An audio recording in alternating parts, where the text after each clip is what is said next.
my dear students. So today we are going to learn English, and in English we learn preposition. Preposition is very important part for exam and a daily knowledge. Some question is coming on this part in our exam, so it's very important part for you. So before we go to learn preposition, I will tell you something about this topic. So first, what is meant by preposition? So preposition is a word that are used before noun and pronoun to show the relationship of this word to some other part of the sentence is called preposition. नामाच्या व सर्वनामाच्या पूर्वी वापरले जाणाऱ्या शब्दांना आणि त्या शब्दाचा संबंध वाक्याच्या दुसऱ्या शब्दांशी असणे यालाच आपण शब्दयोगी अव्यय असे म्हणतो. So on the board I given some preposition here. So today we learn where we use that preposition. Okay, so everyone look on the board and listen carefully. So first number on. So where we use on preposition. On या preposition वापर आपण कुठे करतो? So to show the position of to the thing with touch. Again listen. To show the position of to the things with touch. म्हणजे एखाद्या वस्तूला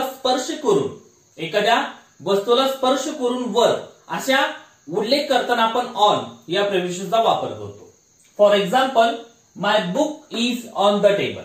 माय book is on the table म्हणजे माझे पुस्तक हे टेबलावरती आहे. म्हणजे स्पर्श करून वर या अर्थाने आपण ऑन या prepositionचा वापर करतो. Okay, so my book is on the table म्हणजे माझं जे पुस्तक आहे ते टेबलावरती आहे, म्हणजे टेबलाला स्पर्श होतं, तिथं आपण ऑन या prepositionचा वापर करतो. Okay, then second number upon. So where we use upon preposition. So to show the position of with movement. Again listen. To show the position of with movement. म्हणजे हालचाल करून वर जाणे, म्हणजे हालचाल करून वर असा उल्लेख करताना आपण अपॉन या prepositionचा वापर करतो. हालचाल करून वर. So for example, the cat jumps upon the table. The cat jumps upon the table म्हणजे हालचाल करून वर. हालचाल करून वर या अर्थाने आपण अपॉन या prepositionचा वापर करतो. Okay, then third number up. So where we use up preposition. So to show the position of go upside. Again listen. Up to show the position of go upside म्हणजे वरच्या दिशेला जाणे. वरच्या दिशेला जाणे या अर्थाने आपण अप या prepositionचा वापर करतो. For example, the monkey is up the tree. The monkey is up the tree म्हणजे मंकी म्हणजे माकड हे झाडाच्या वरती बसलेलं आहे, म्हणजे वरच्या दिशेने जाणे या अर्थाने आपण अप या prepositionचा वापर करतो. Okay, then four number over. So where we use over preposition. So to show the position up to the thing without touch. Again listen. Over to show the position up to the thing without touch. म्हणजे एखाद्या वस्तूला स्पर्श न करता वर या अर्थाने आपण ओव्हर या prepositionचा वापर करतो. म्हणजे स्पर्श न करता वर या अर्थाने आपण ओव्हर या prepositionचा वापर करतो. For example, the sky is over our head. The sky is over our head म्हणजे आकाश आपल्या डोक्यावरती आहे, डोक्यावरती आहे म्हणजे आपल्याला ते स्पर्श करू शकत नाही, म्हणजे स्पर्श न करता वर या अर्थाने आपण ओव्हर या prepositionचा वापर करतो. Understood. Now fifth number in. So where we use in preposition. So to show the position in without movement. Again listen. In to show the position in without movement म्हणजे आत असून स्थिर असणे. आत असून स्थिर असणे या अर्थाने आपण इन या prepositionचा वापर करतो. For example, Ganpat is in his study room. Ganpat is in study room म्हणजे गणपत त्याच्या स्टडी रूम मध्ये आहे, म्हणजे आत असून स्थिर असणे या अर्थाने आपण इन या prepositionचा वापर करतो. Okay, then six number into. Into. So where we use into preposition. So to show the position going inside with movement. Again listen, into to show the position going inside with movement, म्हणजे हालचाल करून आत जाणे, हालचाल करून आत जाणे या अर्थाने आपण into या प्रिपोजिशनचा वापर करतो. For example, the boy is coming into the garden. The boy is coming into the garden. म्हणजे हालचाल करून आत जाणे या अर्थाने आपण into या प्रिपोजिशनचा वापर करतो. म्हणजे तो एक मुलगा गार्डनच्या आत गेला, म्हणजे हालचाल करून आत जाणे या अर्थाने आपण into या प्रिपोजिशनचा वापर करतो. Then 7 number, between. So where is between a preposition? So to show the position in middle in two person or thing. Again listen, between to show the position middle in two person or things. म्हणजे दोन वस्तूच्या किंवा दोन व्यक्तीच्या मध्ये या अर्थाने आपण between या प्रिपोजिशनचा वापर करतो. म्हणजे दोन वस्तू किंवा दोन व्यक्ती यांच्या मध्ये या अर्थाने आपण between या प्रिपोजिशनचा वापर करतो. For example, Ganpat stand between Gopal and Krishna. Ganpat stand between Gopal and Krishna म्हणजे जे गणपत आहे नावाचा व्यक्ती तो कुठं थांबलाय? गोपाल आणि कृष्णा या दोघांच्या मध्ये. या दोघांच्या मध्ये किंवा दोन वस्तूच्या किंवा दोन व्यक्तीच्या मध्ये या अर्थाने आपण बिटवीन या प्रिपोजिशनचा वापर करतो. जसं इथं Ganpat stand between Gopal and Krishna म्हणजे गणपत कुठं थांबलाय? गोपाल आणि कृष्णाच्या मध्ये. सो मध्ये या अर्थाने आपण बिटवीन या प्रिपोजिशनचा वापर करतो. Okay, so like that is preposition. So on this board I given limited preposition, but you learn all the preposition with proper meaning and their Marathi meaning also. If you learn like that, you can solve all the question based on preposition is very easy. So everyone learn all the preposition with their meaning and proper example. Okay.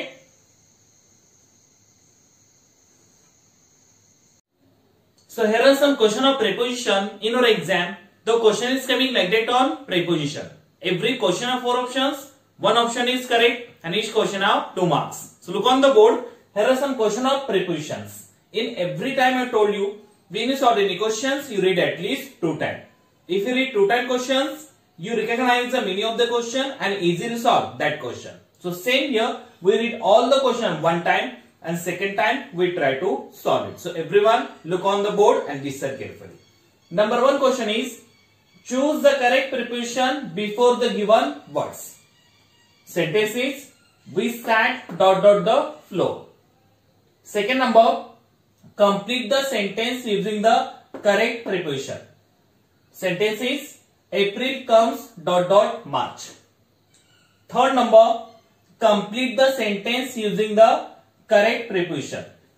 Sentence is, I go to school ... my friend.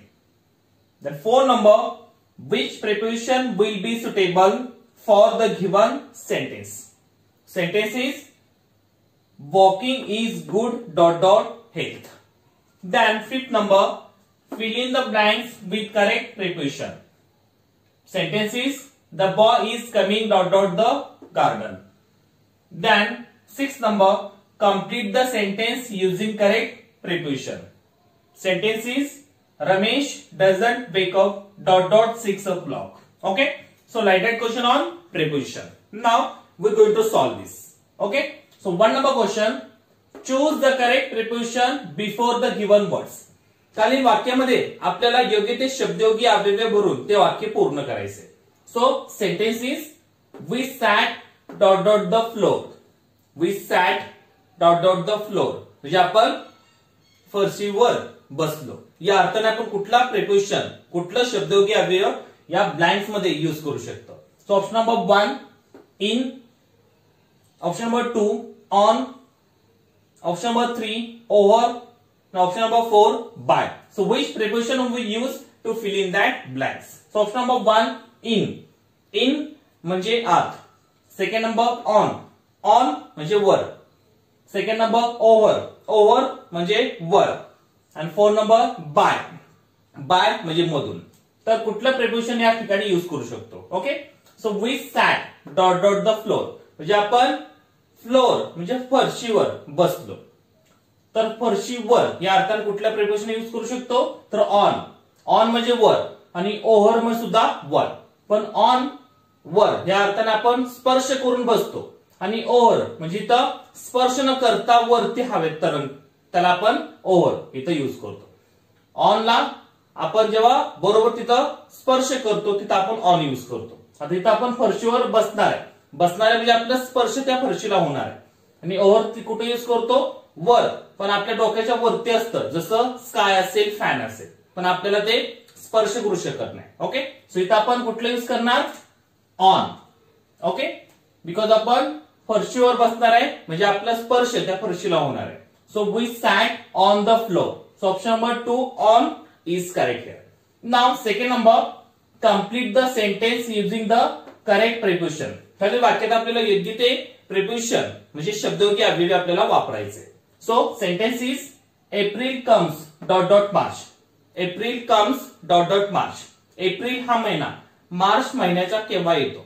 So option number 1 on, second number before, third number after आणि fourth number at. Okay, so 1 number on म्हणजे वरती, before म्हणजे पूर्वी, after म्हणजे नंतर, at म्हणजे येथे. Okay, so April comes dot dot March. April हा महिना मार्चच्या नंतर येतो म्हणजे after. So it is after. Option number 3 after. So April comes after March. April हा महिना मार्च महिन्याच्या नंतर येतो. So option number 3 after is correct here.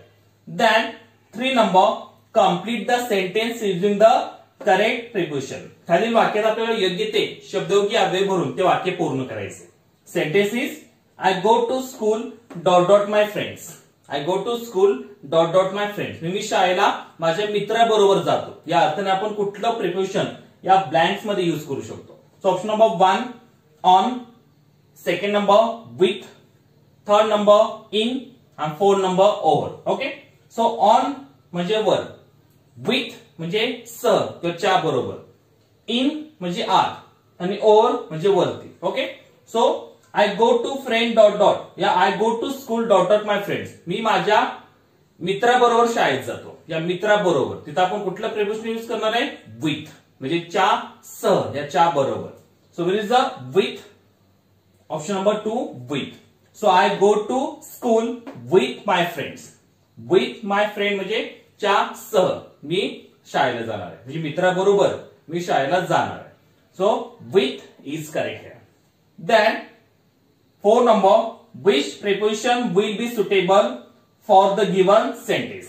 खालील वाक्यासाठी कुठलं शब्दयोगी अव्यय हे सुटेबल होऊ शकतं ऑप्शन मधला. So sentence is walking is good dot dot health. Walking is good dot dot health म्हणजे चालणं, वॉक करणं हे आपल्या हेल्थसाठी शरीरासाठी चांगलं आहे. या अर्थाने आपण कुठलं प्रिपोजिशन या ब्लँक्स मध्ये यूज करू शकतो. So option number 1 by, option number 2 at, option number 3 for आणि option number 4 to. Okay, so walking is good dot dot health. 1 number by, by म्हणजे मधून, सेकंड नंबर ऍट, ऍट म्हणजे मध्ये, then 3 number for म्हणजे च्या साठी आणि 4 number two, to म्हणजे ते. Okay, so walking is good for our health. For our health म्हणजे च्यासाठी. वॉक करणं, चालणं हे आपल्या शरीरासाठी चांगलं असतं. ओके, च्यासाठी. सो ऑप्शन नंबर 3 फॉर म्हणजे च्यासाठी is correct here. So walking is good for health. So option number 3 for is correct here. Now 5th number question, fill in the blanks with correct preposition. खालील रिक्त ठिकाणी योग्य ते शब्दयोगी अव्यय आपले भरून ते वाक्य पूर्ण करायचे. So sentence is the boy is coming dot dot the garden. The boy is coming dot dot the garden. मुलगा बगीच्यामध्ये आला. ओके, सो त्या अर्थाने आपण कुठला प्रिपोजिशन त्या ब्लँक्स मध्ये यूज करू शकतो. So option number 1 on, second number at, third number into, fourth number from. Okay, on म्हणजे वर, ऍट, ऍट म्हणजे येथे, थर्ड नंबर इनटू, इनटू म्हणजे आत येणे, आत येणे म्हणजे हालचाल करून आत येणे या अर्थाने, आणि फ्रॉम, फ्रॉम म्हणजे पासून. So which preposition we use to fill in that blanks. The boy is coming dot dot the garden म्हणजे हालचाल करून आत येणे. बॉय येताना हालचाल करून आत येणार आहे. Okay, so which is the correct here? So option number 3 into. Into म्हणजे आत, आत म्हणजे हालचाल करून आत येणे, या अर्थाने आपण इंटू या प्रिपोजिशनचा वापर करतो. So the boy is coming into the garden, म्हणजे मुलगा गार्डन मध्ये आला. हालचाल करून या अर्थाने आपण इनटू या प्रिपोजिशनचा वापर करतो, हालचाल करून आत येणे. So the boy is coming into the garden. So option number 3 into is correct here. Now 6 number, complete the sentence using the correct preposition. खालील वाक्य आपल्याला योग्य ते शब्दयोगी अव्यय भरून ते पूर्ण करायचे. Sentence is Ramesh doesn't wake up dot dot 6 o'clock. Okay, Ramesh हा 6च्या आत उठत नाही, 6च्या आत उठत नाही. Okay, so which is the correct preposition to use that blanks. So option number 1 in, second number above, third number before and fourth number at. Okay, in म्हणजे आत, above म्हणजे वरती, before म्हणजे आधी आणि at म्हणजे येथे. So which is the correct here? So Ramesh doesn't wake up before 6 o'clock म्हणजे 6च्या आत रमेश उठत नाही. So before is correct here. So Ramesh doesn't wake up before 6 o'clock म्हणजे रमेश हा 6च्या आत उठत नाही. So before is correct here. Okay, so like that question we solve it. So if you solve like that question, you have to know all the preposition with the definition and example. If you learn like that, you can solve all the question based on preposition topic is very easily. So everyone learn all the preposition with the definition and example. Okay, thank you very much.